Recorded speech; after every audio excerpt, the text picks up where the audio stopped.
یونس نے بیان کیا اور دوسری سند لیث بن سعد نے بیان کیا کہ مجھ سے یونس نے بیان کیا، ان سے ابن شہاب نے، انہیں عروہ ابن مسیب، علقمہ بن وقاص اور عبید اللہ نے عائشہ رضی اللہ عنہا کی حدیث کے متعلق خبر دی، اور ان کی باہم ایک کی بات دوسری کی بات کی تصدیق کرتی ہے کہ جب ان پر تہمت لگانے والوں نے تہمت لگائی تو رسول اللہ صلی اللہ علیہ وسلم نے علی اور اسامہ رضی اللہ عنہ کو اپنی بیوی عائشہ رضی اللہ عنہا کو اپنے سے جدا کرنے کے متعلق مشورہ کرنے کے لیے بلایا، کیونکہ آپ پر اب تک اس سلسلے میں وحی نہیں آئی تھی۔ اسامہ رضی اللہ عنہ نے تو یہ کہا کہ آپ کی زوجہ مطہرہ عائشہ رضی اللہ عنہا میں ہم سوائے خیر کے اور کچھ نہیں جانتے، اور بریرہ رضی اللہ عنہا ان کی خادمہ نے کہا کہ میں کوئی ایسی چیز نہیں جانتی جس سے ان پر عیب لگایا جا سکے، اتنی بات ضرور ہے کہ وہ نوعمر لڑکی ہے کہ آٹا گوندھتی اور پھر جا کے سو رہتی ہیں اور بکری آ کے اسے کھا لیتی ہے۔ رسول کریم صلی اللہ علیہ وسلم نے تہمت کے جھوٹ ثابت ہونے کے بعد فرمایا کہ ایسے شخص کی طرف سے کون عذر خواہی کرے گا جو میری بیوی کے بارے میں بھی مجھے اذیت پہنچاتا ہے۔ قسم اللہ کی، میں نے اپنے گھر میں خیر کے سوا اور کچھ نہیں دیکھا، اور لوگ ایک ایسے شخص کا نام لیتے ہیں جس کے متعلق بھی مجھے خیر کے سوا اور کچھ معلوم نہیں۔ صحیح بخاری حدیث نمبر 2637۔ سالم نے بیان کیا، انہوں نے عبداللہ بن عمر رضی اللہ عنہ سے سنا، آپ کہتے تھے کہ رسول اللہ صلی اللہ علیہ وسلم ابی بن کعب انصاری رضی اللہ عنہ کو ساتھ لے کر کھجور کے اس باغ کی طرف تشریف لے گئے جس میں ابن صیاد تھا۔ جب حضور اکرم صلی اللہ علیہ وسلم باغ میں داخل ہوئے تو آپ درختوں کی آڑ میں چھپ کر چلنے لگے۔ آپ چاہتے تھے کہ ابن صیاد آپ کو دیکھنے نہ پائے اور اس سے پہلے آپ اس کی باتیں سن سکیں۔ ابن صیاد ایک روئی دار چادر میں زمین پر لیٹا ہوا تھا اور کچھ گنگنا رہا تھا۔ ابن صیاد کی ماں نے آن حضرت کو دیکھ لیا کہ آپ درخت کی آڑ لیے چلے آ رہے ہیں، تو وہ کہنے لگی، اے صاف، یہ محمد صلی اللہ علیہ وسلم آ رہے ہیں۔ ابن صیاد ہوشیار ہو گیا۔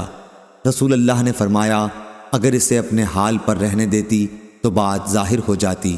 صحیح بخاری حدیث نمبر 2638۔ سفیان نے بیان کیا ظاہری سے، ان سے عروہ نے اور ان سے عائشہ رضی اللہ عنہا نے کہ رفاع قرظی رضی اللہ عنہا کی بیوی۔ سفیان نے بیان کیا ظاہری سے، ان سے عروہ نے اور ان سے عائشہ رضی اللہ عنہا نے کہ رفاع قرظی رضی اللہ عنہ کی بیوی رسول اللہ صلی اللہ علیہ وسلم کی خدمت میں حاضر ہوئیں اور عرض کیا کہ میں رفاع کے نکاح میں تھی، پھر مجھے انہوں نے طلاق دے دی اور قطعی طلاق دے دی۔ پھر میں نے عبد الرحمن بن زبیر رضی اللہ عنہ سے شادی کر لی، لیکن ان کے پاس تو شرمگاہ اس کپڑے کی گانٹھ کی طرح ہے۔ حضرت صلی اللہ علیہ وسلم نے دریافت کیا، کیا تو رفاع کے پاس دوبارہ جانا چاہتی ہے؟ لیکن تو اس وقت تک ان سے اب شادی نہیں کر سکتی جب تک تو عبد الرحمن بن زبیر کا مزہ نہ چکھ لے اور وہ تمہارا مزہ نہ چکھ لیں۔ اس وقت ابو بکر رضی اللہ عنہ خدمت نبوی میں موجود تھے اور خالد بن سعید بن عاص رضی اللہ عنہ دروازے پر اپنے لیے اندر آنے کی اجازت کا انتظار کر رہے تھے۔ انہوں نے کہا، ابو بکر، کیا اس عورت کو نہیں دیکھتے کہ نبی کریم صلی اللہ علیہ وسلم کے سامنے کس طرح کی باتیں زور زور سے کہہ رہی ہے؟ صحیح بخاری حدیث نمبر 2639۔ عبداللہ بن ابی ملیکہ نے خبر دی اور انہیں عقبہ بن حارث رضی اللہ عنہ نے کہ انہوں نے ابو احاب بن عزیز کی لڑکی سے شادی کی تھی۔ پھر ایک خاتون آئیں اور کہنے لگیں کہ عقبہ کو بھی میں نے دودھ پلایا ہے اور اسے بھی جس سے اس نے شادی کی ہے۔ عقبہ رضی اللہ عنہ نے کہا کہ مجھے تو معلوم نہیں کہ آپ نے مجھے دودھ پلایا ہے، اور آپ نے مجھے پہلے اس سلسلے میں کچھ بتایا بھی نہیں تھا۔ پھر انہوں نے آل ابو احاب کے یہاں آدمی بھیجا کہ ان سے اس کے متعلق پوچھے۔ انہوں نے بھی یہی جواب دیا کہ ہمیں معلوم نہیں کہ انہوں نے دودھ پلایا ہے۔ عقبہ رضی اللہ عنہ اب رسول اللہ صلی اللہ علیہ وسلم کی خدمت میں مدینہ حاضر ہوئے اور آپ سے مسئلہ پوچھا۔ آپ نے فرمایا، اب کیا ہو سکتا ہے؟ جبکہ کہا جا چکا، آپ نے دونوں میں جدائی کرا دی اور اس کا نکاح دوسرے شخص سے کرا دیا۔ صحیح بخاری حدیث نمبر 2640۔ حمید بن عبد الرحمن بن عوف نے بیان کیا، ان سے عبداللہ بن عتبہ اور انہوں نے عمر بن خطاب رضی اللہ عنہ سے سنا، آپ بیان کرتے تھے کہ رسول اللہ صلی اللہ علیہ وسلم کے زمانے میں لوگوں کا وحی کے ذریعے مواخذہ ہو جاتا تھا، لیکن اب وحی کا سلسلہ ختم ہو گیا اور ہم صرف انہی امور میں مواخذہ کریں گے جو تمہارے عمل سے ہمارے سامنے ظاہر ہوں گے۔ اس لیے جو کوئی ظاہر میں ہمارے سامنے خیر کرے گا ہم اسے امن دیں گے اور اپنے قریب رکھیں گے، اس کے باطن سے ہمیں کوئی سروکار نہ ہوگا، اس کا حساب تو اللہ تعالیٰ کرے گا۔ اور جو کوئی ہمارے سامنے ظاہر میں برائی کرے گا تو ہم بھی اسے امن نہیں دیں گے اور نہ ہم اس کی تصدیق کریں گے، خواہ وہ یہی کہتا رہے کہ اس کا باطن اچھا ہے۔ صحیح بخاری حدیث نمبر 2641۔ حماد بن زید نے بیان کیا ثابت سے اور ان سے حضرت انس رضی اللہ عنہ نے کہا کہ رسول اللہ صلی اللہ علیہ وسلم کے پاس سے ایک جنازہ گزرا تو لوگوں نے اس میت کی تعریف کی۔ آپ صلی اللہ علیہ وسلم نے فرمایا کہ واجب ہو گئی۔ پھر دوسرا جنازہ گزرا تو لوگوں نے اس کی برائی کی یا اس کے سوا اور الفاظ اسی مفہوم کو ادا کرنے کے لیے کہے۔ راوی کو شبہ ہے۔ آپ صلی اللہ علیہ وسلم نے اس پر بھی فرمایا کہ واجب ہو گئی۔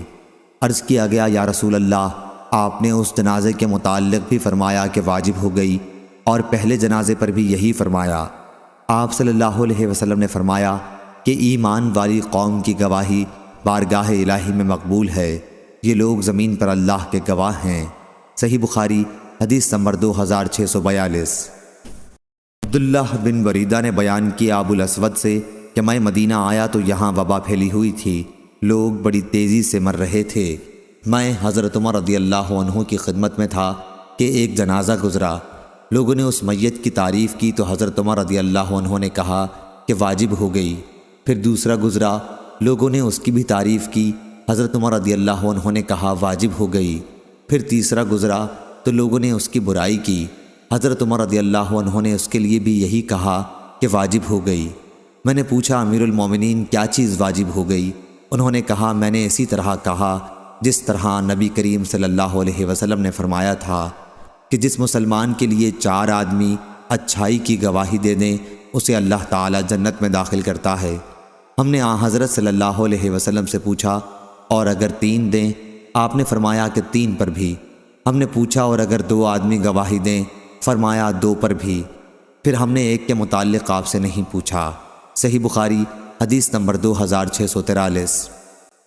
حکم نے خبر دی، انہیں اوراق بن مالک نے، انہیں عروہ بن زبیر نے اور ان سے عائشہ رضی اللہ عنہا نے بیان کیا کہ پردے کا حکم نازل ہونے کے بعد افلاح رضی اللہ عنہ نے مجھ سے گھر میں آنے کی اجازت چاہی تو میں نے ان کو اجازت نہیں دی۔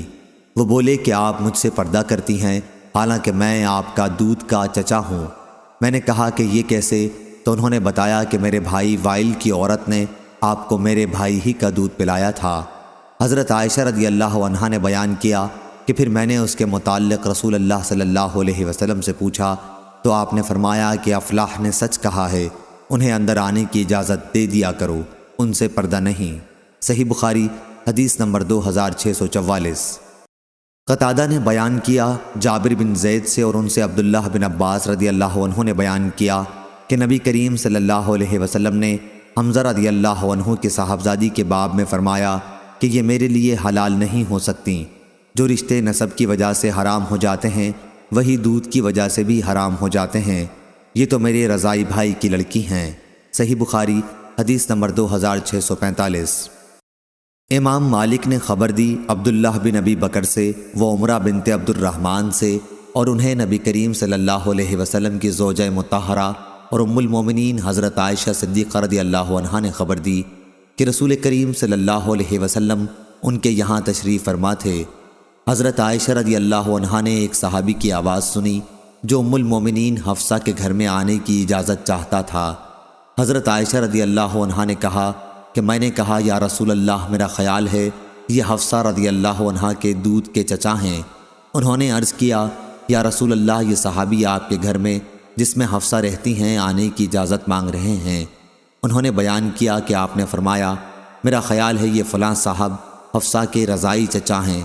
پھر حضرت عائشہ رضی اللہ عنہا نے بھی اپنے ایک رضائی چچا کے متعلق پوچھا کہ اگر فلاں زندہ ہوتے تو کیا وہ بے حجاب میرے پاس آ سکتے تھے؟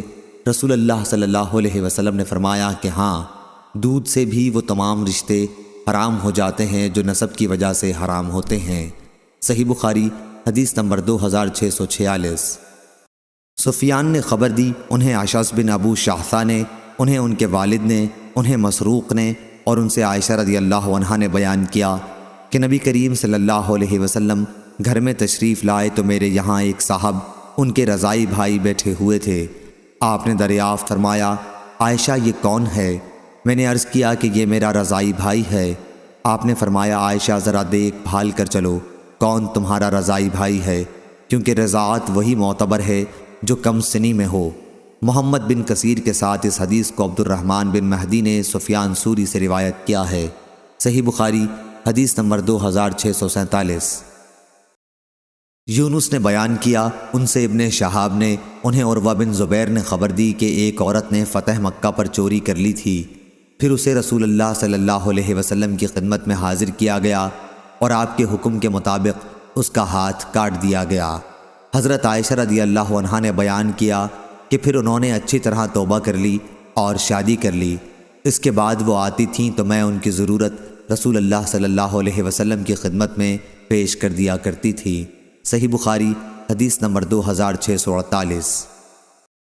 لیث نے بیان کیا عقیل سے، وہ ابن شہاب سے، ان سے عبید اللہ بن عبداللہ نے اور ان سے زید بن خالد رضی اللہ عنہ نے کہ رسول اللہ صلی اللہ علیہ وسلم نے ان لوگوں کے لیے جو شادی شدہ نہ ہوں اور زنا کریں یہ حکم دیا تھا کہ انہیں 100 کوڑے لگائے جائیں اور 1 سال کے لیے جلا وطن کر دیا جائے۔ صحیح بخاری حدیث نمبر 2649۔ عبداللہ بن مبارک نے خبر دی، کہا ہم کو ابی حیان تیمین یحییٰ بن سعید نے، انہیں شعبی نے اور ان سے نعمان بن بشیر رضی اللہ عنہ نے بیان کیا کہ میری ماں نے میرے باپ سے مجھے ایک چیز ہبہ دینے کے لیے کہا۔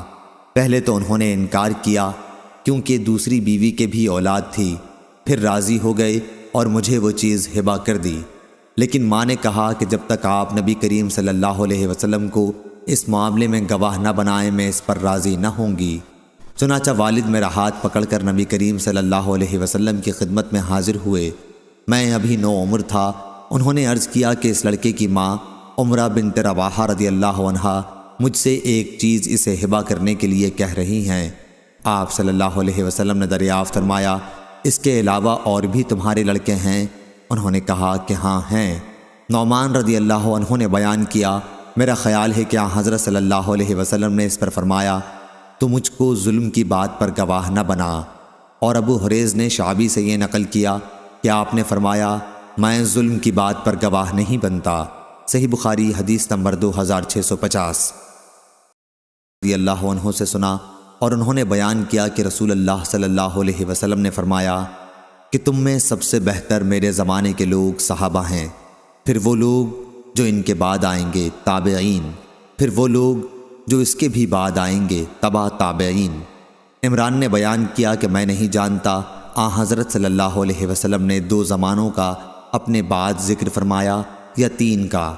پھر آپ نے فرمایا کہ تمہارے بعد ایسے لوگ پیدا ہوں گے جو چور ہوں گے، جن میں دیانت کا نام نہ ہوگا، ان سے گواہی دینے کے لیے نہیں کہا جائے گا، لیکن وہ گواہیاں دیتے پھریں گے، نظریں مانیں گے لیکن پوری نہیں کریں گے، موٹاپا ان میں عام ہوگا۔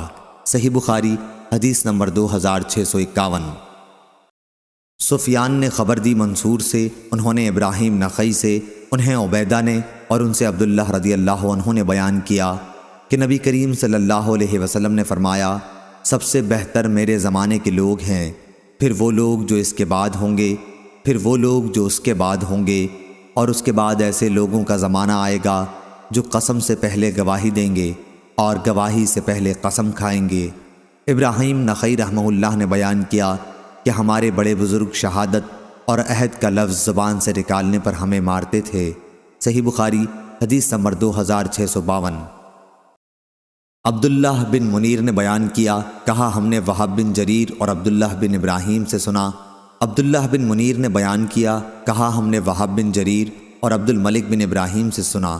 انہوں نے بیان کیا کہ ہم سے شعبہ نے بیان کیا، ان سے عبید اللہ بن ابی بکر بن انس نے اور ان سے انس رضی اللہ عنہ نے بیان کیا کہ رسول اللہ صلی اللہ علیہ وسلم سے کبیرہ گناہوں کے متعلق پوچھا گیا تو آپ نے فرمایا کہ اللہ کے ساتھ کسی کو شریک ٹھہرانا، ماں باپ کی نافرمانی کرنا، کسی کی جان لینا اور جھوٹی گواہی دینا۔ اس روایت کے مطابق غندر، ابو عامر، بہز اور عبد الصمد نے شعبہ سے کی ہے۔ صحیح بخاری حدیث نمبر 2653۔ جریری نے بیان کیا، ان سے عبد الرحمن بن ابی بکرہ نے اور ان سے ان کے باپ نے بیان کیا کہ رسول اللہ صلی اللہ علیہ وسلم نے فرمایا، کیا میں تم لوگوں کو سب سے بڑے گناہ نہ بتاؤں؟ 3 بار آپ نے اسی طرح فرمایا۔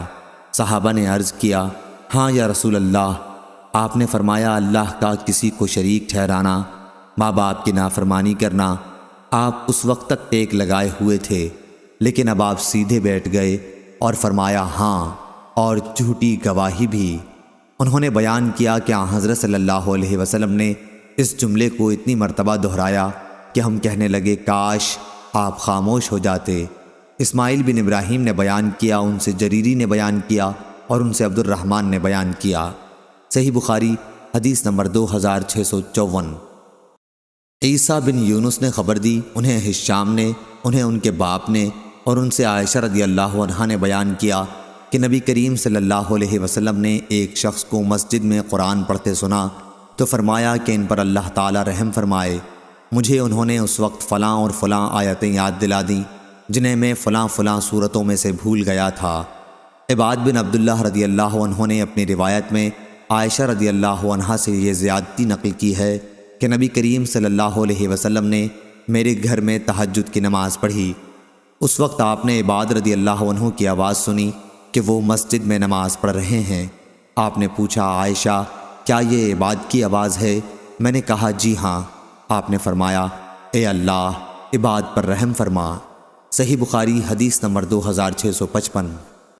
ابن شہاب نے خبر دی سالم بن عبداللہ سے اور ان سے عبداللہ بن عمر رضی اللہ عنہ نے بیان کیا کہ رسول کریم صلی اللہ علیہ وسلم نے فرمایا، بلال رضی اللہ عنہ رات میں اذان دیتے ہیں، اس لیے تم لوگ سحری کھا پی سکتے ہو یہاں تک کہ فجر کے لیے دوسری اذان پکاری جائے، یا یہ فرمایا یہاں تک کہ عبداللہ ابن ام مکتوم رضی اللہ عنہ کی آواز، یا یہ فرمایا یہاں تک کہ عبداللہ ابن مکتوم رضی اللہ عنہ کی اذان سن لو۔ عبداللہ ابن ام مکتوم نابینا تھے اور جب تک ان سے کہا نہ جاتا صبح ہو گئی ہے وہ اذان نہیں دیتے تھے۔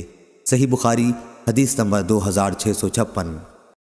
ایوب نے بیان کیا عبداللہ بن ابی ملیکہ سے اور ان سے مسعود بن مخرمہ رضی اللہ عنہ نے بیان کیا کہ نبی کریم صلی اللہ علیہ وسلم کے یہاں چند قبائیں آئیں تو مجھ سے میرے باپ مخرمہ رضی اللہ عنہ نے کہا کہ میرے ساتھ رسول اللہ صلی اللہ علیہ وسلم کی خدمت میں چلو، ممکن ہے آپ ان میں سے کوئی مجھے بھی عنایت فرمائیں۔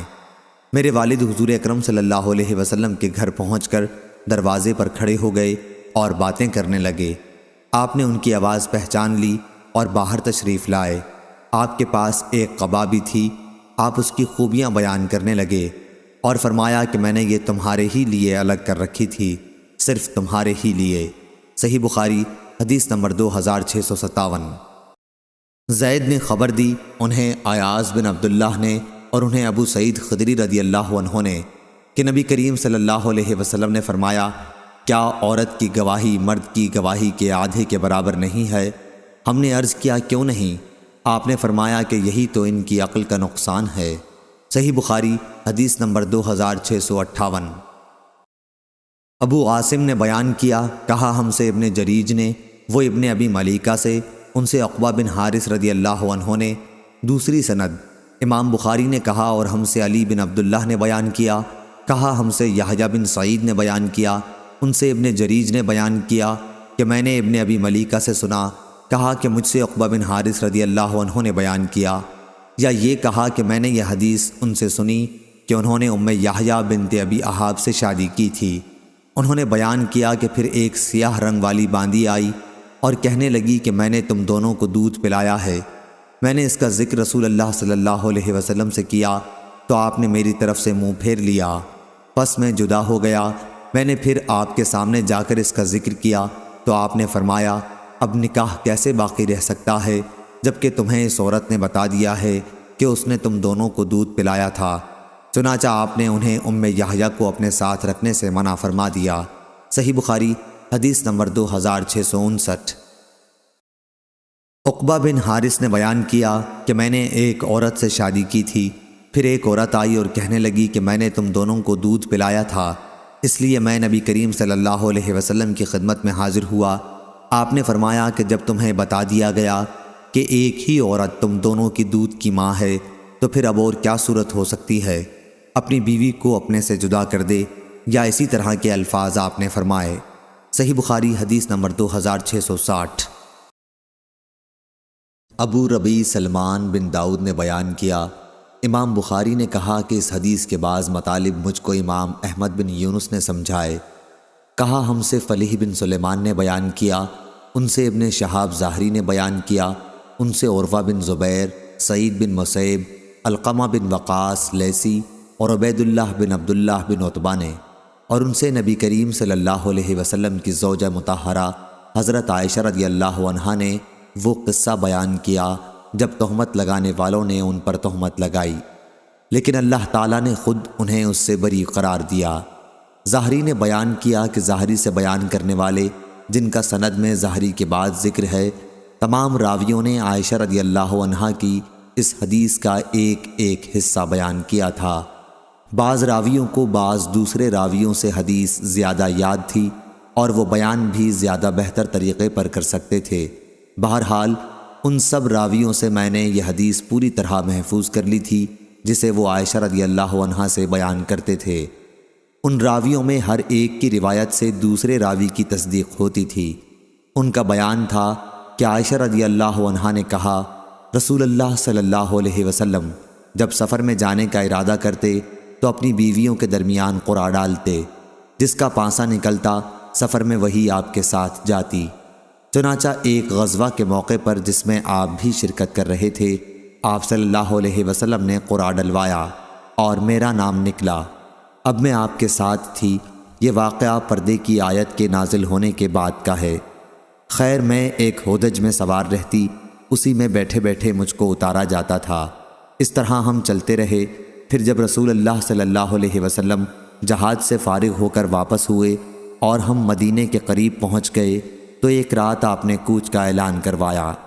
میں یہ حکم سنتے ہی اٹھی اور لشکر سے آگے بڑھ گئی۔ جب حاجت سے فارغ ہوئی تو کجاوے کے پاس آ گئی۔ وہاں پہنچ کر جو میں نے اپنا سینہ ٹٹولا تو میرا اظفار کے کالے نگینوں کا ہار موجود نہیں تھا، اس لیے میں وہاں دوبارہ پہنچی جہاں قضائے حاجت کے لیے گئی تھی۔ اس عرصے میں وہ اصحاب جو مجھے سوار کراتے تھے آئے اور میرا ہودج اٹھا کر میرے اونٹ پر رکھ دیا۔ وہ یہی سمجھے کہ میں اس میں بیٹھی ہوں۔ ان دنوں عورتیں ہلکی پھلکی ہوتی تھیں، بھاری بھرکم نہیں۔ گوشت ان میں زیادہ نہیں رہتا تھا کیونکہ بہت معمولی غذا کھاتی تھیں، اس لیے ان لوگوں نے جب ہودج کو اٹھایا تو انہیں اس کے بوجھ میں کوئی فرق معلوم نہیں ہوا۔ میں یوں بھی نوعمر لڑکی تھی، چنانچہ اصحاب نے اونٹ کو ہانک دیا اور خود بھی اس کے ساتھ چلنے لگے۔ جب لشکر روانہ ہو چکا تو مجھے اپنا ہار ملا اور میں پڑاؤ کی جگہ آئی، لیکن وہاں کوئی آدمی موجود نہ تھا، اس لیے میں اس جگہ گئی جہاں پہلے میرا قیام تھا کہ جب وہ لوگ مجھے نہیں پائیں گے تو یہیں لوٹ کے آئیں گے۔ اپنی جگہ پہنچ کر میں یوں ہی بیٹھی ہوئی تھی کہ میری آنکھ لگ گئی اور میں سو گئی۔ صفوان بن معطل سلمہ ثم ذکوانی رضی اللہ عنہ لشکر کے پیچھے تھے، جو لشکریوں کی گری پڑی چیزوں کو اٹھا کر انہیں ان کے مالک تک پہنچانے کی خدمت کے لیے مقرر تھے۔ وہ میری طرف سے گزرے تو ایک سوئے ہوئے انسان کا سایہ نظر پڑا، اس لیے اور قریب پہنچے۔ پردے کے حکم سے پہلے وہ مجھے دیکھ چکے تھے۔ ان کے انا للہ پڑھنے سے میں بیدار ہو گئی۔ آخر انہوں نے اپنا اونٹ بٹھایا اور اس کے اگلے پاؤں کو موڑ دیا تاکہ بلا کسی مدد کے میں خود سوار ہو سکوں۔ چنانچہ میں سوار ہو گئی۔ اب وہ اونٹ پر مجھے بٹھائے ہوئے خود اس کے آگے آگے چلنے لگے۔ اسی طرح ہم جب لشکر کے قریب پہنچے تو لوگ بھری دوپہر میں آرام کے لیے پڑاؤ ڈال چکے تھے۔ اتنی ہی بات تھی جس کی بنیاد پر جسے ہلاک ہونا تھا وہ ہلاک ہوا، اور تہمت کے معاملے میں پیش پیش عبداللہ بن ابی ابن سلول منافق تھا۔ پھر ہم مدینے آ گئے اور میں 1 مہینے تک بیمار رہی۔ تہمت لگانے والوں کی باتوں کا خوب چرچا ہو رہا تھا۔ اپنی اس بیماری کے دوران مجھے اس سے بھی بڑا شبہ ہوتا تھا کہ ان دنوں رسول اللہ صلی اللہ علیہ وسلم کا وہ لطف و کرم بھی میں نہیں دیکھتی تھی جن کا مشاہدہ اپنی پچھلی بیماریوں میں کر چکی تھی۔ بس آپ گھر میں جب آتے تو سلام کرتے اور صرف اتنا دریافت فرما لیتے مزاج کیسا ہے۔ جو باتیں تہمت لگانے والے پھیلا رہے تھے ان میں سے کوئی بات مجھے معلوم نہیں تھی۔ جب میری صحت کچھ ٹھیک ہوئی تو ایک رات میں ام مستح کے ساتھ مناصے کی طرف گئی۔ یہ ہماری قضائے حاجت کی جگہ تھی، ہم یہاں صرف رات ہی میں آتے تھے۔ یہ اس زمانے کی بات ہے جب ابھی ہمارے گھروں کے قریب بیت الخلاء نہیں بنے تھے۔ میدان میں جانے کے سلسلے میں قضائے حاجت کے لیے ہمارا طرز عمل قدیم عرب کی طرح تھا۔ میں اور ام مستح بنت ابی رحم چل رہے تھے کہ وہ اپنی چادر میں الجھ کر گر پڑیں اور ان کی زبان سے نکل گیا، مستح برباد ہو۔ میں نے کہا، بری بات آپ نے اپنی زبان سے نکالی، ایسے شخص کو برا کہہ رہی ہیں آپ جو بدر کی لڑائی میں شریک تھا۔ وہ کہنے لگی، اے جو کچھ ان سب نے کہا ہے وہ آپ نے نہیں سنا۔ پھر انہوں نے تہمت لگانے والوں کی ساری باتیں سنائیں اور ان باتوں کو سن کر میری بیماری اور بڑھ گئی۔ میں جب اپنے گھر واپس ہوئی تو رسول اللہ صلی اللہ علیہ وسلم اندر تشریف لائے اور دریافت فرمایا، مزاج کیسا ہے؟ میں نے عرض کیا کہ آپ مجھے والدین کے یہاں جانے کی اجازت دیجیے۔ اس وقت میرا ارادہ یہ تھا کہ ان سے اس خبر کی تحقیق کروں گی۔ حضرت صلی اللہ علیہ وسلم نے مجھے جانے کی اجازت دے دی اور میں جب گھر آئی تو میں نے اپنی والدہ ام رومان سے ان باتوں کے متعلق پوچھا جو لوگوں میں پھیلی ہوئی تھیں۔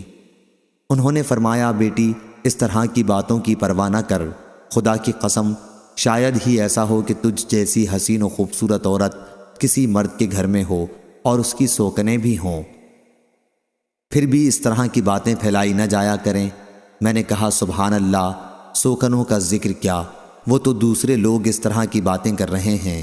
انہوں نے بیان کیا کہ وہ رات میں نے وہیں گزاری، صبح تک میرے آنسو نہیں تھمتے تھے اور نہ نیند آئی۔ صبح ہوئی تو رسول اللہ صلی اللہ علیہ وسلم نے اپنی بیوی کو جدا کرنے کے سلسلے میں مشورہ کرنے کے لیے علی بن ابی طالب اور اسامہ بن زید رضی اللہ عنہ کو بلوایا، کیونکہ وہی اس سلسلے میں اب تک نہیں آئی تھی۔ اسامہ رضی اللہ عنہ کو آپ کی بیویوں سے آپ کی محبت کا علم تھا، اس لیے اسی کے مطابق مشورہ دیا اور کہا، آپ کی بیوی یا رسول اللہ صلی اللہ علیہ وسلم، واللہ ہم ان کے متعلق خیر کے سوا اور کچھ نہیں جانتے۔ حضرت علی رضی اللہ عنہ نے کہا، یا رسول اللہ صلی اللہ علیہ وسلم، اللہ تعالیٰ نے آپ پر کوئی تنگی نہیں کی ہے، عورتیں ان کے سوا بھی بہت ہیں، باندی سے بھی آپ دریافت فرما لیجئے، وہ سچی بات بیان کریں گی۔ چنانچہ رسول اللہ صلی اللہ علیہ وسلم نے بریرہ رضی اللہ عنہ کو بلایا جو عائشہ رضی اللہ عنہ کی خاص خادمہ تھی، اور دریافت فرمایا، بریرہ کیا تم نے عائشہ میں کوئی ایسی چیز دیکھی ہے جس سے تمہیں شبہ ہوا ہو؟ بریرہ رضی اللہ عنہ نے عرض کیا، نہیں، اس ذات کی قسم جس نے آپ کو حق کے ساتھ مبعوث فرمایا ہے، میں نے ان میں کوئی ایسی چیز نہیں دیکھی جس کا عیب میں ان پر لگا سکوں۔ اتنی بات ضرور ہے کہ وہ 9 عمر لڑکی ہیں، آٹا گوندھ کر سو جاتی ہیں، پھر بکری آتی ہے اور کھا لیتی ہے۔ رسول اللہ صلی اللہ علیہ وسلم نے اسی دن عبداللہ بن ابی ابن سلول کے بارے میں مدد چاہی۔ آپ نے فرمایا، ایک ایسے شخص کے بارے میں میری کون مدد کرے گا جس کی اذیت اور تکلیف دہی کا سلسلہ اب میری بیوی کے معاملے تک پہنچ چکا ہے۔ اللہ کی قسم، اپنی بیوی کے بارے میں خیر کے سوا اور کوئی چیز مجھے معلوم نہیں۔ پھر نام بھی اس معاملے میں انہوں نے ایک ایسے آدمی کا لیا ہے جس کے متعلق بھی میں خیر کے سوا اور کچھ نہیں جانتا۔ خود میرے گھر میں جب بھی وہ آئے ہیں تو میرے ساتھ ہی آئے۔ یہ سن کر سعد بن معاذ رضی اللہ عنہ کھڑے ہوئے اور عرض کیا، کیا رسول اللہ صلی اللہ علیہ وسلم، واللہ میں آپ کی مدد کروں گا۔ اگر وہ شخص جس کے متعلق تہمت لگانے کا آپ نے اشارہ فرمایا ہے اوس قبیلے سے ہوگا تو ہم اس کی گردن مار دیں گے، کیونکہ سعد رضی اللہ عنہ خود قبیلہ اوس کے سردار تھے، اور اگر وہ خزرج کا آدمی ہوا تو آپ ہمیں حکم دیں، جو بھی آپ کا حکم ہوگا ہم تعمیل کریں گے۔ اس کے بعد سعد بن عبادہ رضی اللہ عنہ کھڑے ہوئے جو قبیلہ خزرج کے سردار تھے، حالانکہ اس سے پہلے اب تک بہت صالح تھے، لیکن اس وقت سعد بن معاذ رضی اللہ عنہ کی بات پر حمیت سے غصہ ہو گئے تھے، اور سعد بن معاذ رضی اللہ عنہ سے کہنے لگے، خدا کے دوام و بقا کی قسم، تم جھوٹ بولتے ہو، نہ تم اسے قتل کر سکتے ہو اور نہ تمہارے اندر اس کی طاقت ہے۔ پھر اسید بن حضیر رضی اللہ عنہ کھڑے ہوئے سعد بن معاذ رضی اللہ عنہ کے چچا زاد بھائی، اور کہا خدا کی قسم ہم اسے قتل کر دیں گے اگر رسول اللہ صلی اللہ علیہ وسلم کا حکم ہوا۔ کوئی شبہ نہیں رہ جاتا کہ تم بھی منافق ہو، کیونکہ منافقوں کی طرفداری کر رہے ہو۔ اس پر اوس و خزرج دونوں قبیلوں کے لوگ اٹھ کھڑے ہوئے اور آگے بڑھنے ہی والے تھے کہ رسول اللہ صلی اللہ علیہ وسلم جو ابھی تک ممبر پر تشریف رکھتے تھے ممبر سے اترے اور لوگوں کو نرم کیا۔ اب سب لوگ خاموش ہو گئے اور آپ بھی خاموش ہو گئے۔ میں اس دن بھی روتی رہی، نہ میرے آنسو تھمتے تھے اور نہ نیند آتی تھی۔ پھر میرے پاس میرے ماں باپ آئے، میں 2 راتوں اور 1 دن سے برابر روتی رہی تھی۔ ایسا معلوم ہوتا تھا کہ روتے روتے میرے دل کے ٹکڑے ہو جائیں گے۔ انہوں نے بیان کیا کہ ماں باپ میرے پاس بیٹھے ہوئے تھے کہ ایک انصاری عورت نے اجازت چاہی اور میں نے انہیں اندر آنے کی اجازت دے دی، اور وہ بھی میرے ساتھ بیٹھ کر رونے لگیں۔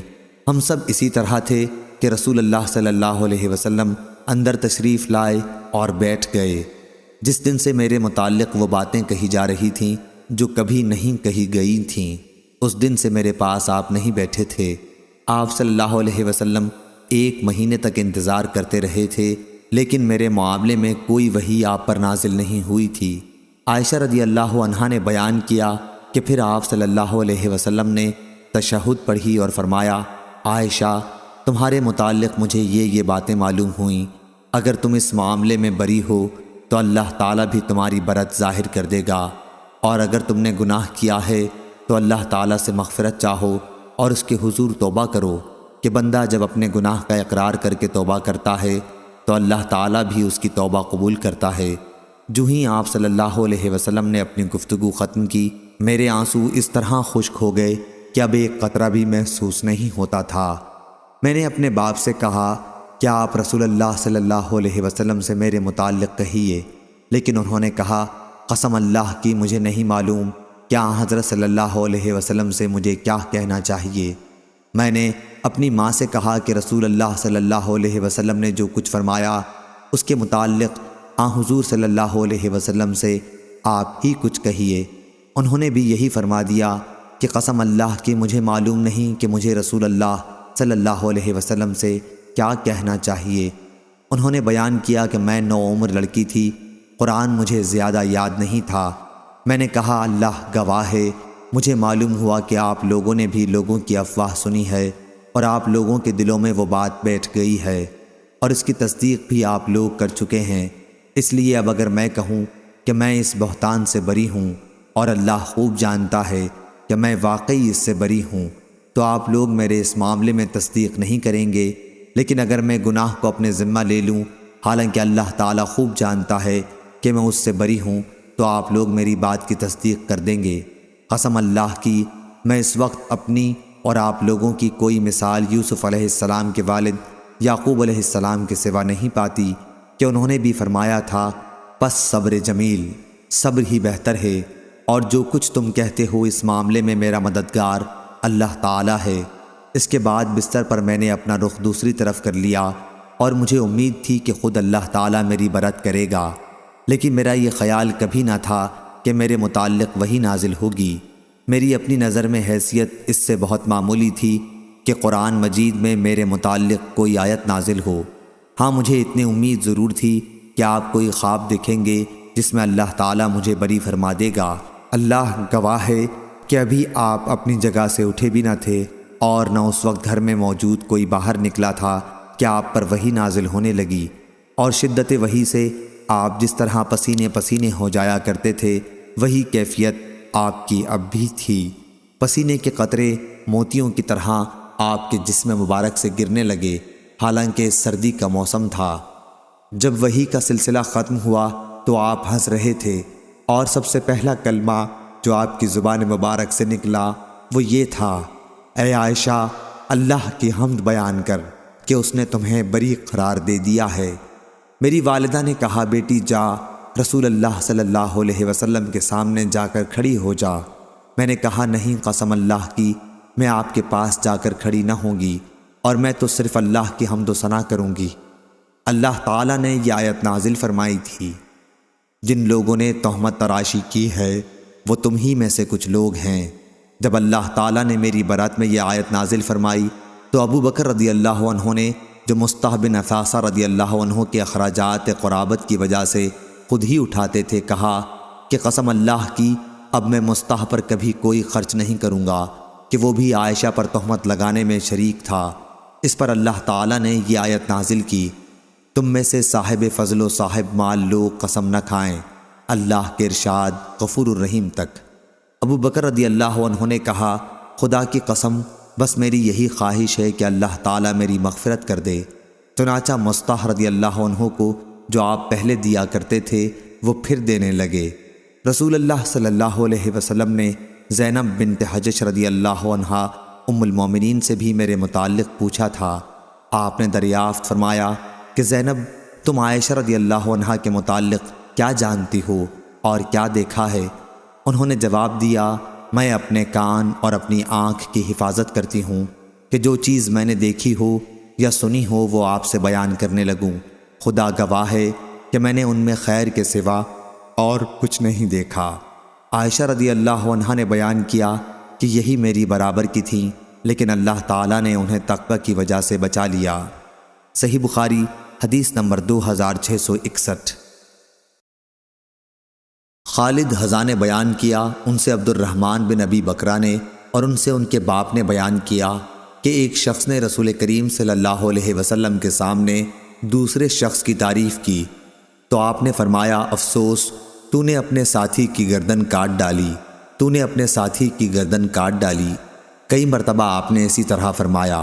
پھر فرمایا کہ اگر کسی کے لیے اپنے کسی بھائی کی تعریف کرنی ضروری ہو جائے تو یوں کہے کہ میں فلاں شخص کو ایسا سمجھتا ہوں، آگے اللہ خوب جانتا ہے، میں اللہ کے سامنے کسی کو بے عیب نہیں کہہ سکتا، میں سمجھتا ہوں وہ ایسا ہے اگر اس کا حال جانتا ہو۔ صحیح بخاری حدیث نمبر 2662۔ ابو موسیٰ اشعری رضی اللہ عنہ نے بیان کیا کہ رسول کریم صلی اللہ علیہ وسلم نے سنا کہ ایک شخص دوسرے کی تعریف کر رہا تھا اور مبالغے سے کام لے رہا تھا تو رسول اللہ صلی اللہ علیہ وسلم نے فرمایا کہ تم لوگوں نے اس شخص کو ہلاک کر دیا، اس کی پشت توڑ دی۔ صحیح بخاری حدیث نمبر 2663۔ نافع نے بیان کیا انہوں نے کہا کہ ہم سے عبداللہ بن عمر رضی اللہ عنہ نے بیان کیا کہ احد کی لڑائی کے موقع پر وہ رسول اللہ صلی اللہ علیہ وسلم کے سامنے جنگ پر جانے کے لیے پیش ہوئے تو انہیں اجازت نہیں ملی۔ اس وقت ان کی عمر 14 سال تھی۔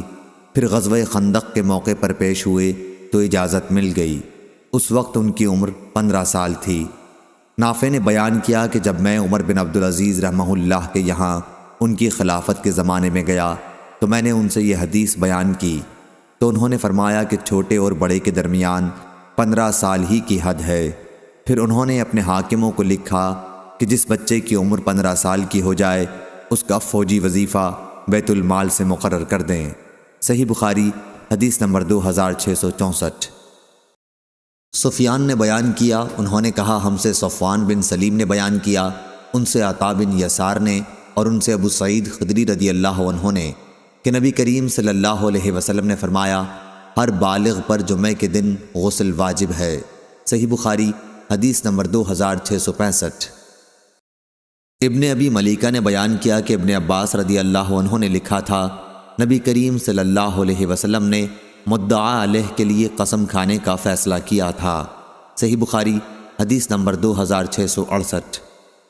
اکرمہ نے بیان کیا اور ان سے ابن عباس رضی اللہ عنہ نے بیان کیا کہ ہلال بن امیہ رضی اللہ عنہ نے نبی کریم صلی اللہ علیہ وسلم کے سامنے اپنی بیوی پر شریک بن صحمہ کے ساتھ تہمت لگائی تو آپ نے فرمایا کہ اس پر گواہ لا ورنہ تمہاری پیٹھ پر حد لگائی جائے گی۔ انہوں نے کہا یا رسول اللہ کیا ہم میں سے کوئی شخص اگر اپنی عورت دوسرے کو دیکھے گا تو گواہ ڈھونڈنے دوڑے گا؟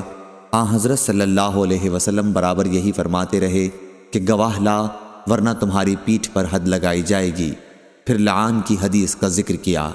صحیح بخاری حدیث نمبر 2671۔ جریر بن عبد الحمید نے بیان کیا اعمش سے، ان سے ابو صالح نے اور ان سے ابو ہریرہ رضی اللہ عنہ نے بیان کیا کہ رسول اللہ صلی اللہ علیہ وسلم نے فرمایا 3 طرح کے لوگ ایسے ہیں کہ اللہ تعالیٰ ان سے بات بھی نہ کرے گا، نہ ان کی طرف نظر اٹھا کر دیکھے گا اور نہ انہیں پاک کرے گا۔ بلکہ انہیں سخت دردناک عذاب ہوگا۔ ایک وہ شخص جو سفر میں ضرورت سے زیادہ پانی لیے جا رہا ہے اور کسی مسافر کو جسے پانی کی ضرورت ہو نہ دے۔ دوسرا وہ شخص جو کسی خلیفۃ المسلمین سے بیعت کرے اور صرف دنیا کے لیے بیعت کرے کہ جس سے اس نے بیعت کی اگر وہ اس کا مقصد پورا کر دے تو یہ بھی وفاداری سے کام لے، ورنہ اس کے ساتھ بیعت و عہد کے خلاف کرے۔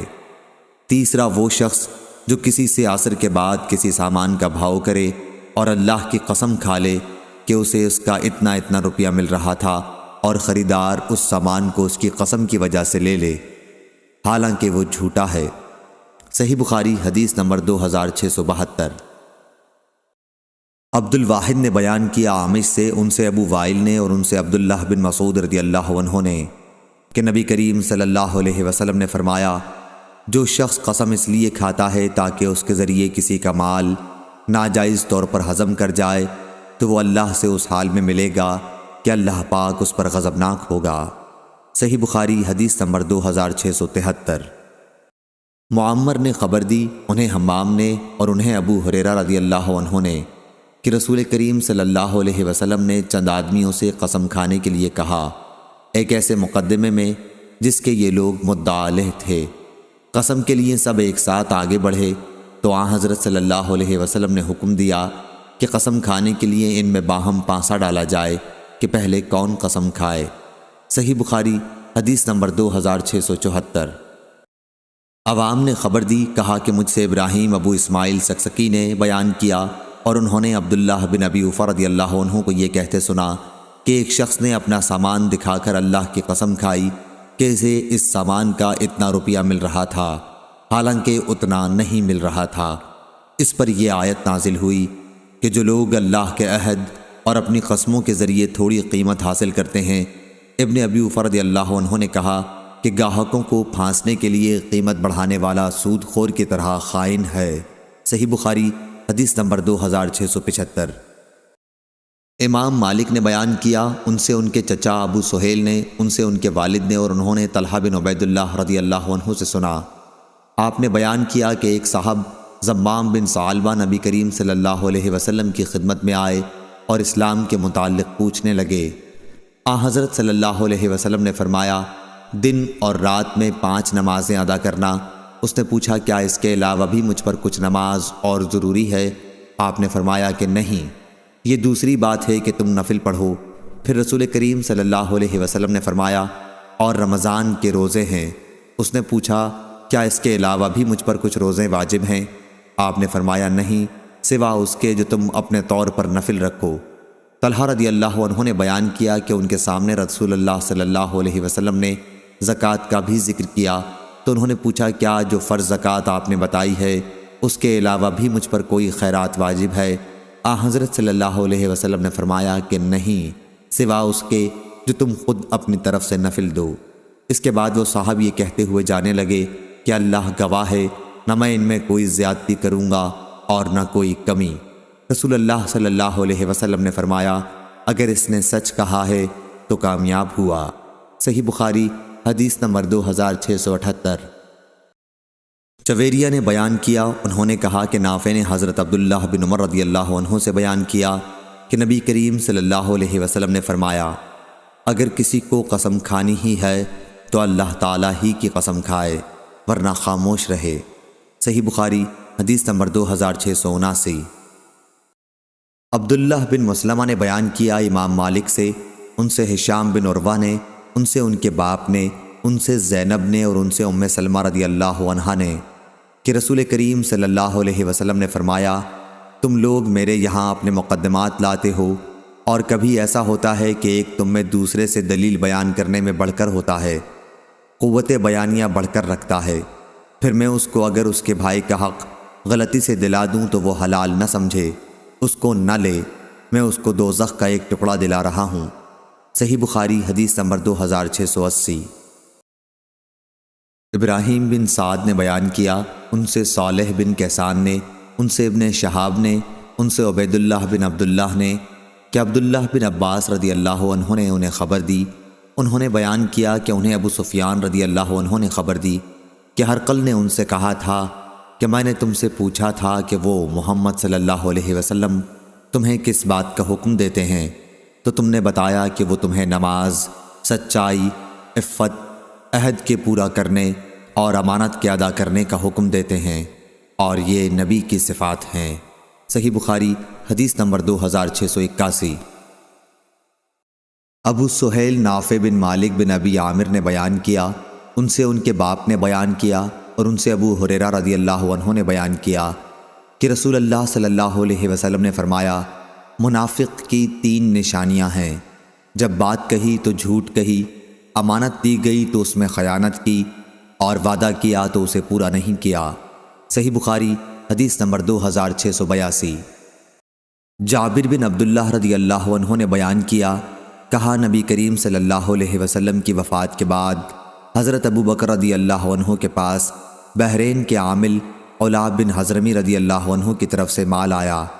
ابو بکر رضی اللہ عنہ نے اعلان کرا دیا کہ جس کسی کا بھی نبی کریم صلی اللہ علیہ وسلم پر کوئی قرض ہو یا حضرت صلی اللہ علیہ وسلم کا اس سے وعدہ ہو تو وہ ہمارے پاس آئے۔ جابر رضی اللہ عنہ نے بیان کیا کہ اس پر میں نے ان سے کہا کہ مجھ سے رسول اللہ صلی اللہ علیہ وسلم نے وعدہ فرمایا تھا کہ آپ صلی اللہ علیہ وسلم اتنا اتنا مال مجھے عطا فرمائیں گے۔ چنانچہ حضرت ابو بکر رضی اللہ عنہ نے 3 مرتبہ اپنے ہاتھ بڑھائے اور میرے ہاتھ پر 500، پھر 500، پھر 500 گن دیے۔ صحیح بخاری حدیث نمبر 2683۔ سعید بن جبیر نے بیان کیا کہ حیرہ کے یہودی نے مجھ سے پوچھا، موسیٰ علیہ السلام نے اپنے مہر کے ادا کرنے میں کون سی مدت پوری کی تھی، یعنی 8 سال کی یا 10 سال کی، جن کا قرآن میں ذکر ہے؟ میں نے کہا کہ مجھے معلوم نہیں، ہاں عرب کے بڑے عالم کی خدمت میں حاضر ہو کر پوچھ لوں تو پھر تمہیں بتا دوں گا۔ چنانچہ میں نے ابن عباس رضی اللہ عنہ سے پوچھا تو انہوں نے بتایا کہ آپ نے بڑی مدت پوری کی، 10 سال کی، جو دونوں مدتوں میں بہتر تھی۔ رسول اللہ صلی اللہ علیہ وسلم بھی جب کسی سے وعدہ کرتے تو پورا کرتے تھے۔ صحیح بخاری حدیث نمبر 2684۔ لیث نے بیان کیا یونس سے، ان سے ابن شہاب نے، ان سے عبید اللہ بن عبداللہ بن عتبہ نے کہ ابن عباس رضی اللہ عنہ نے کہا، اے مسلمانوں، اہل کتاب سے تم کیوں سوالات کرتے ہو، حالانکہ تمہاری کتاب جو تمہارے نبی صلی اللہ علیہ وسلم پر نازل ہوئی ہے اللہ تعالیٰ کی طرف سے سب سے بعد میں نازل ہوئی ہے، تم اسے پڑھتے ہو اور اس میں کسی قسم کی آمیزش بھی نہیں ہوئی ہے۔ اللہ تعالیٰ تو تمہیں پہلے ہی بتا چکا ہے کہ اہل کتاب نے اس کتاب کو بدل دیا جو اللہ تعالیٰ نے انہیں دی تھی، اور خود ہی اس میں تغیر کر دیا، اور پھر کہنے لگے یہ کتاب اللہ کی طرف سے ہے۔ ان کا مقصد اس سے صرف یہ تھا کہ اس طرح تھوڑی پونجی دنیا کی حاصل کر سکیں۔ پس کیا جو علم قرآن تمہارے پاس آیا ہے وہ تم کو ان اہل کتاب سے پوچھنے کو نہیں روکتا؟ اللہ کی قسم، ہم نے ان کے کسی آدمی کو کبھی نہیں دیکھا کہ وہ ان آیات کے متعلق تم سے پوچھتا ہو جو تم پر تمہارے نبی کے ذریعے نازل کی گئی ہیں۔ صحیح بخاری حدیث نمبر 2685۔ شعبی نے بیان کیا، انہوں نے نعمان بن بشیر رضی اللہ عنہ سے سنا، وہ کہتے تھے کہ نبی کریم صلی اللہ علیہ وسلم نے فرمایا، اللہ کی حدود میں سستی برتنے والے اور اس میں مبتلا ہو جانے والے کی مثال ایک ایسی قوم کی سی ہے جس نے ایک کشتی پر سفر کرنے کے لیے جگہ کے بارے میں قرآن اندازی کی، پھر نتیجے میں کچھ لوگ نیچے سوار ہوئے اور کچھ لوگ اوپر۔ نیچے کے لوگ پانی لے کر اوپر کی منزل سے گزرتے تھے اور اس سے اوپر والوں کو تکلیف ہوتی تھی۔ اس خیال سے نیچے والا ایک آدمی کلہاڑی سے کشتی کا نیچے کا حصہ کاٹنے لگا تاکہ نیچے ہی سے سمندر کا پانی لے لیا کرے۔ اب اوپر والے آئے اور کہنے لگے کہ یہ کیا کر رہے ہو؟ اس نے کہا کہ تم لوگوں کو میرے اوپر آنے جانے سے تکلیف ہوتی تھی اور میرے لیے بھی پانی ضروری تھا۔ اب اگر انہوں نے نیچے والے کا ہاتھ پکڑ لیا تو انہیں بھی نجات دی اور خود بھی نجات پائی، لیکن اگر اسے یوں ہی چھوڑ دیا تو انہیں بھی ہلاک کیا اور خود بھی ہلاک ہو گئے۔ صحیح بخاری حدیث نمبر 2686۔ شعیب نے خبر دی زہری سے، ان سے خارجہ بن زید انصاری نے بیان کیا کہ ان کی رشتہ دار ایک عورت ام علا نامی نے، جنہوں نے رسول اللہ صلی اللہ علیہ وسلم سے بیعت بھی کی تھی، انہیں خبر دی کہ انصار نے مہاجرین کو اپنے یہاں ٹھہرانے کے لیے پانسے ڈالے تو عثمان بن مظعون رضی اللہ عنہ کا قیام ہمارے حصے میں آیا۔ اولا رضی اللہ عنہا نے کہا کہ پھر عثمان بن مظعون رضی اللہ عنہ ہمارے گھر ٹھہرے اور کچھ مدت بعد وہ بیمار پڑ گئے۔ ہم نے ان کی تیمارداری کی مگر کچھ دن بعد ان کی وفات ہو گئی۔ جب ہم انہیں کفن دے چکے تو رسول اللہ صلی اللہ علیہ وسلم تشریف لائے۔ میں نے کہا ابو صائب، عثمان رضی اللہ عنہ کی کنیت، تم پر اللہ کی رحمتیں نازل ہوں۔ میری گواہی ہے کہ اللہ نے اپنے یہاں تمہاری ضرور عزت اور بڑائی کی ہوگی۔ اس پر آن حضرت صلی اللہ علیہ وسلم نے فرمایا، یہ بات تمہیں کیسے معلوم ہو گئی کہ اللہ تعالیٰ نے ان کی عزت اور بڑائی کی ہوگی؟ میں نے عرض کیا، میرے ماں باپ آپ پر فدا ہوں، مجھے یہ بات کسی ذریعے سے معلوم نہیں ہوئی ہے۔ پھر آن حضرت صلی اللہ علیہ وسلم نے فرمایا، عثمان کا جہاں تک معاملہ ہے تو اللہ گواہ ہے کہ ان کی وفات ہو چکی، اور میں ان کے بارے میں اللہ سے خیر ہی کی امید رکھتا ہوں، لیکن اللہ کی قسم، اللہ کے رسول ہونے کے باوجود مجھے بھی یہ علم نہیں کہ ان کے ساتھ کیا معاملہ ہوگا۔ اولا رضی اللہ عنہا کہنے لگیں، اللہ کی قسم، اب اس کے بعد میں کسی شخص کی پاکی بیان نہیں کروں گی۔ اس سے مجھے رنج بھی ہوا کہ آن حضرت صلی اللہ علیہ وسلم کے سامنے میں نے ایک ایسی بات کہی جس کا مجھے حقیقی علم نہیں تھا۔ انہوں نے کہا، ایک دن میں سو رہی تھی، میں نے خواب میں حضرت عثمان رضی اللہ عنہ کے لیے ایک بہتا ہوا چشمہ دیکھا۔ میں رسول اللہ صلی اللہ علیہ وسلم کی خدمت میں حاضر ہوئی۔ آپ نے فرمایا کہ یہ ان کا عمل نیک تھا۔ صحیح بخاری حدیث نمبر 2687۔ عروہ نے خبر دی اور ان سے عائشہ رضی اللہ عنہا نے بیان کیا کہ رسول اللہ صلی اللہ علیہ وسلم جب سفر کا ارادہ فرماتے تو اپنی بیویوں میں قرآن اندازی فرماتے اور جن کا نام نکل آتا انہیں اپنے ساتھ لے جاتے۔ آپ صلی اللہ علیہ وسلم کا یہ بھی معمول تھا کہ اپنی ہر بیوی کے لیے ایک دن اور ایک رات مقرر کر دی تھی۔ البتہ سودا بنت زمع رضی اللہ عنہا نے اپنی عمر کے آخری دور میں اپنی باری آپ کی زوجہ عائشہ رضی اللہ عنہا کو دے دی تھی تاکہ رسول اللہ صلی اللہ علیہ وسلم کی ان کو رضا حاصل ہو۔ اس سے بھی قرآن اندازی ثابت ہوئی۔ صحیح بخاری حدیث نمبر 2688۔ امام مالک نے بیان کیا، ان سے ابو بکر کے غلام سمی نے بیان کیا، ان سے ابو صالح نے اور ان سے ابو ہریرہ رضی اللہ عنہ نے کہ رسول اللہ صلی اللہ علیہ وسلم نے فرمایا، اگر لوگوں کو معلوم ہوتا کہ اذان اور صف اول میں کتنا ثواب ہے اور پھر انہیں اس کے حاصل کرنے کے لیے قرآن اندازی کرنی پڑتی تو وہ قرآن اندازی بھی کرتے، اور اگر انہیں معلوم ہو جائے کہ نماز سویرے پڑھنے میں کتنا ثواب ہے تو لوگ ایک دوسرے سے سبقت کرنے لگیں، اور اگر انہیں معلوم ہو جائے کہ عشاء اور صبح کی کتنی فضیلتیں ہیں تو اگر گھٹنوں کے بل آنا پڑتا تو پھر بھی آتے۔ صحیح بخاری حدیث نمبر 2689۔